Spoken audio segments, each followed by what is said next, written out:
आज हम अपने 4th चैप्टर को ख़त्म करेंगे और स्टार्ट करते हैं आज finding out about social differences.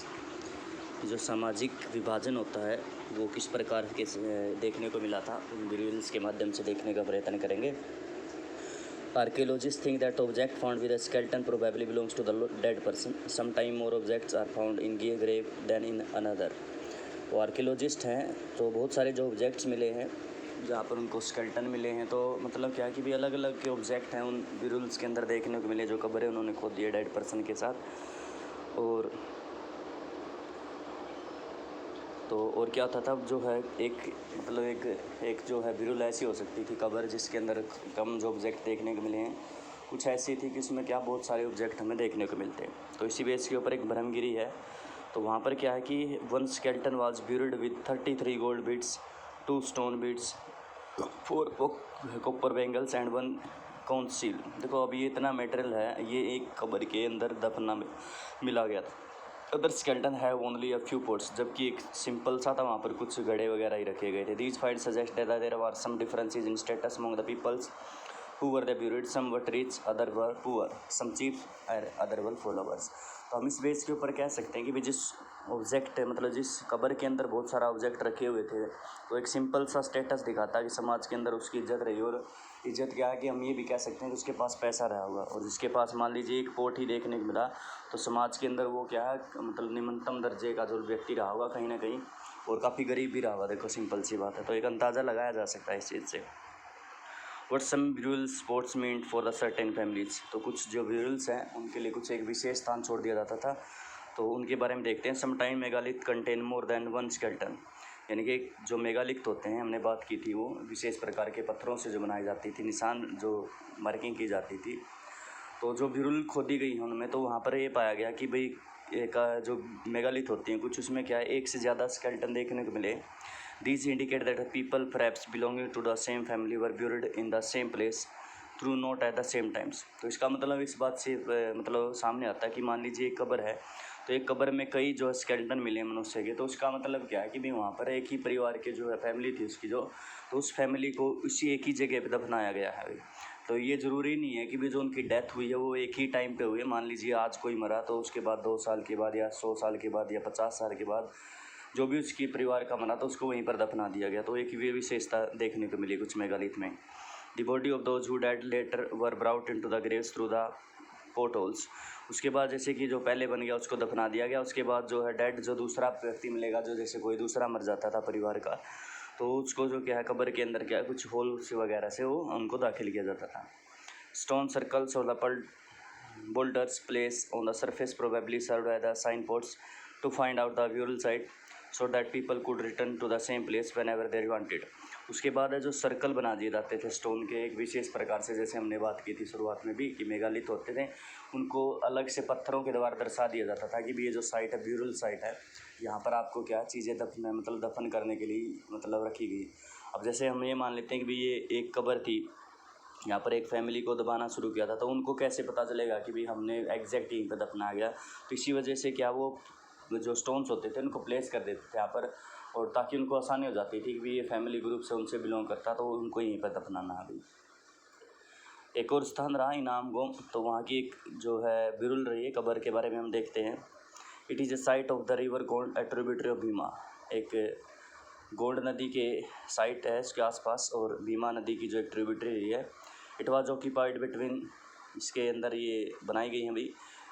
Hair adults were generally buried in the grounds, तो यहाँ पर क्या है कि भाई जो अडल्ट्स होते थे उनको तो क्या है कि भाई ग्राउंड के ऊपर दफनाया जाता था, लेड आउट स्टेट सीधा लिटाकर, with the head toward the north, और जो आपका जो मतलब माउथ था उसको नॉर्थ की तरफ कर दिया जाता था। Some time burials were within the house vessels the probably contain food and water were place with the head.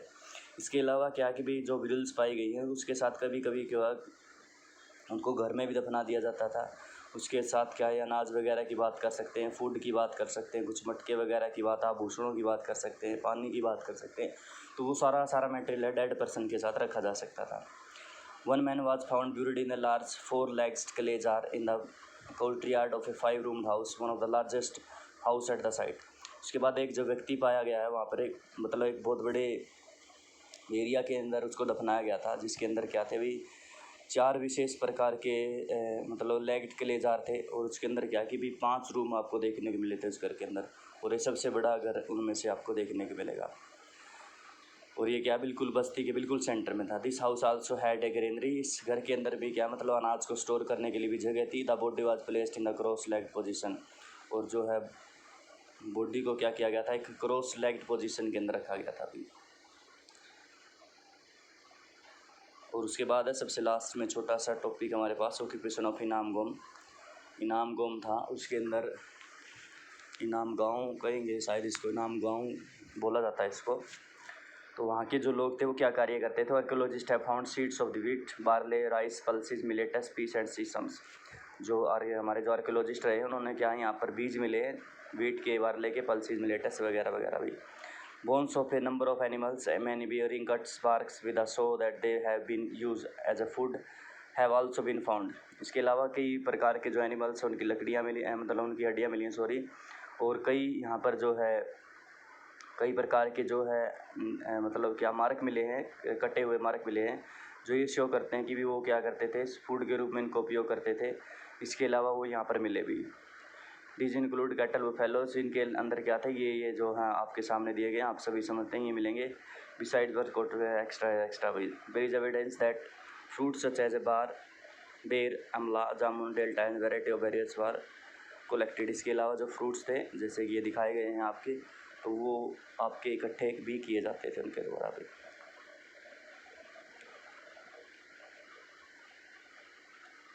कुछ और चीज़ है, इसको और देखते हैं लास्ट में।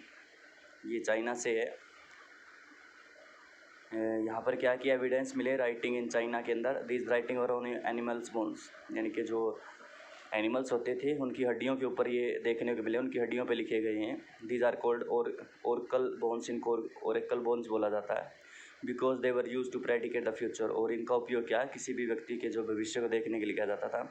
King got scribes to write question on the bones, would they win battles. तो उसके बाद क्या है कि जो राजा है इनका मतलब इस्तेमाल करते थे, और वो अपना भविष्य देखने का प्रयत्न करते थे, क्या वो बैटल्स में जीत पाएंगे, क्या वो उनकी फसल अच्छी हो पाएगी, क्या उनके पास कितने सन होंगे। इस प्रकार के क्वेश्चंस थे जो किंग्स जानना चाहते थे भी। The bones have then put into the fire. उसके बाद जो अंगली मतलब ये क्वेश्चन थे ना, ये हड्डी के ऊपर रख दिए जाते थे, और उसके बाद क्या इसको फायर के अंदर डाल दिया जाता था, और उसके बाद ये क्रैक हो जाती थी हीट की वजह से। उसके बाद क्या करते थे, ये स्टडी डीज क्रैक्स, और जो एक दरारें आती थी इन दरारों को बढ़ा जाता था, और ये प्रयास लगाया जाता था कि भी भविष्य में उसके साथ क्या होगा भी। देखो ये एक तरीका है, मतलब एक आप समझते हैं, एक कोई मतलब कंपलसरी बात नहीं है, ये एक तुक्का है, सिंपल सी बात है। जैसे हमारे यहाँ पर भी देखने को मिलेंगे, ये जो समझते होंगे, ये जो आपको बताते हैं कि आपका भविष्य ऐसे ऐसे होगा, तो कोई ज़रूरी नहीं कि भी ये सही बातें होंगी, तो वो उसमें क्या बहुत सारी गलतियाँ भी कर देते थे। Rich king live in the palace in the cities, they amass vast quantity of the wealth including large elaborated decorated vessels, however they did not know the use of iron. उसके बाद क्या है कि भी जो किंग्स होते थे वो बड़े बड़े क्षेत्रों के अंदर अपना साम्राज्य बसाए होते थे, शहरों के अंदर वो रहते थे, बहुत पैसा था उनके पास, बहुत बड़ी मात्रा में जो है आभूषण वगैरह होते थे भी, लेकिन क्या वो सुनने मतलब जो है उसके बारे में जानते थे, आयरन के बारे में भी। कुछ क्वेश्चन और हैं, ये हम अगले चैप्टर्स रहेंगे उनमें हम डिस्कस करेंगे भाई। मोटे तौर पर जो हमने पढ़ना था इस बुक में से हाफ सिलेबस हम पढ़ चुके हैं। नेक्स्ट टाइम हम अपनी जो सिविक्स की बुक को लेके आपके सामने प्रेजेंट होंगे। हमने 4 चैप्टर पढ़ने थे, तो हम इसके क्वेश्चन आंसर करके उसके बाद हम अपनी जो बुक है हमारी पॉलिटिकल की या सिविक्स की बुक, हम उसको स्टार्ट करेंगे। उसके भी जो है आप सिलेबस के अनुसार उसको पढ़ेंगे हम, और उसके बाद हम जो आपकी जो ज्योग्राफी रह गई है फिर हम अपनी बुक को कंप्लीट करना शुरू कर देंगे भाई।